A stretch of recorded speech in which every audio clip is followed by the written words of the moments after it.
Welcome, Minecrafters, to Mayville Minecraft, episode 39. The last episode, we were down here curing zombie villagers when I walked around the back of this thing and I saw a slime. So in this episode, we're going to make an incredibly simple slime farm. Once I saw that slime, I went on to chunkbase.com, keyed in my seed, looked it up, and in fact, I found out that this is a slime chunk over here behind me. So after I cleaned it out, I went AFC. I'm just coming back right now, and yes, look at this. We've confirmed that it is a chunk. Look at all these guys. This is going to be outstanding.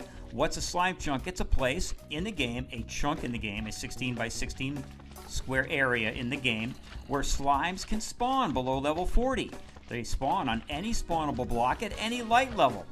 So I just cleaned out the area, verified this is a chunk, and now what we're going to do after we get these guys out of the way is show you how to collect up the slime balls from these guys in an automated way that is incredibly simple.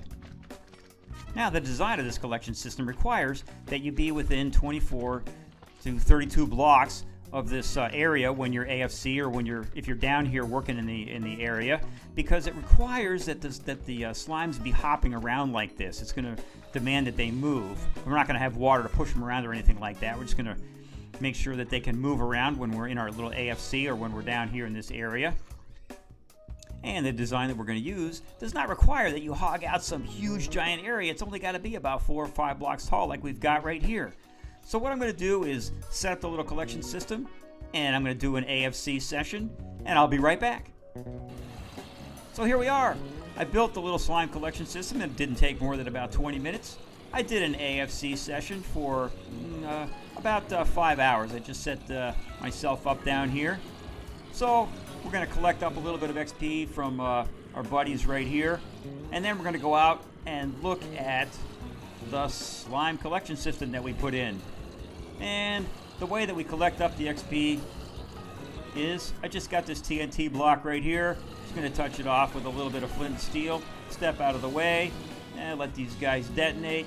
And then we'll just walk over, collect up the XP. Yeah, we set this thing up a long time ago in the game. A lot of you know how this thing works, but I've been using it a little bit more like this because I've got enough XP. I don't need to get the absolutely optimal amount of XP and drops.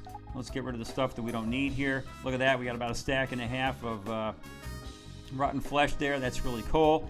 That's great for trading with our new villagers. You guys know we're rebuilding our village up there. That's awesome. So now let's go over and take a look at how many slimes we collected up in our AFC session here. This is the first one that we've done here. Let's take a look at it here. And we got, oh wow, this is, holy cow, this is unbelievable. Oh my word, it's out of control. Oh my, I definitely didn't think we were going to get this much that fast. Oh, that's just phenomenal. Oh, fantastic. Oh, jeez. Okay, so let's take a look at how this thing works. It's really, really basic. No redstone. Just set something up that looks like this. Now you can see these guys are hopping around in here right now. Notice they're not all taken out, okay?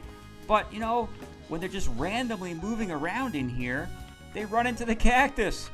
I had another design where I put an iron golem on top of the cactus, and so that because the slimes will go after the iron golem. And yeah, that's a little teeny bit more efficient, but I don't need perfect efficiency. You know what? This is just so simple and so easy. In the last design, I got so many slime balls, I actually just got run over. There were just so many of them. I had to shut the whole thing off. I came in and put down half slabs. It actually was just too efficient. So this is it. Look at how basic this is. You just put down a little block of sand or dirt, whatever, put 3 cactus blocks on top of it, run these hoppers around it, all facing down the chain. Notice no iron golem on the top of this thing. I didn't need to do that. I'm sure I'm going to get plenty of slime balls from this thing. And then I just put these, jack-o'-lanterns down in the floor. You want to use jack-o'-lanterns and not glowstone because I don't think that the slimes will spawn on top of the glowstone. So I got them all facing that way. All the hoppers are facing that way down, going into that chest we've got down there.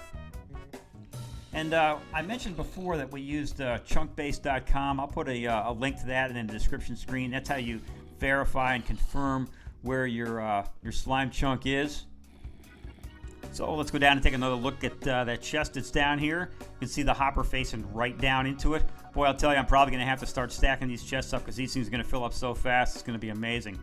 Now also, what I'm probably going to have to do is throw down some half slabs in here because the blocks that are down in here are within the slime chunk. So I either got to fill this whole thing in or throw down some half slabs. The other thing that you can do is you can go look around above the thing or below it also, and just make sure that there's no spawnable blocks within that chunk. That'll make it a little bit more efficient. But the most important thing is to stay between 24 and 32 blocks of where that chunk is. That's where my AFC away from console location is, and I do definitely work down here a lot. So now you know how to make an incredibly simple slime farm. Those of you that have seen some of my other videos know that I use a fair amount of sticky pistons and slime blocks to make my flaming mob shooter and flaming drawbridge and a lot of other designs. So it's slimes are a really important part of the game. This is Sir Kelvin of the Arch, and I'm signing out.